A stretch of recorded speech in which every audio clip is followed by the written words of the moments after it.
It has been a difficult road for us, given the circumstances of Liberia, trying to rebuild after a long period of devastation. But we have been determined to ensure that we join the other nations of the world as a full member of the WTO, realizing that trade is an important ingredient to meet our aspirations for the growth and development of our people. On the 14th of July, 2016, Liberia joined the WTO with great expectation. It's 2019. Let's see what happens. This is KCX and the Enough Movement. We begin in Liberia, where thousands of demonstrators took to the streets of the capital, Monrovia. The protests were aimed at the country's president, George Weah, who critics accuse of not doing enough to help the country's sinking economy.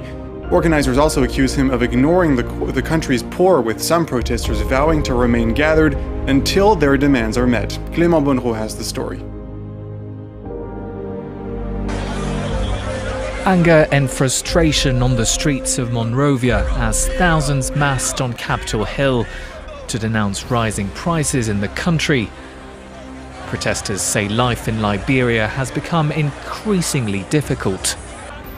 President George Weah, who came into office in January 2018, had promised more transparency. Speaking on Thursday, the ex-football star vowed to listen to the concerns of protesters, but warned against threats to Liberia's stability.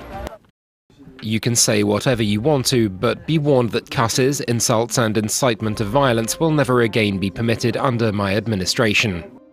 Provide your statistical data if you believe that the WTO is good for the Bahamas, because all over the globe we see doom and gloom, and you and your agenda will be left behind because we say no to WTO and the EPA.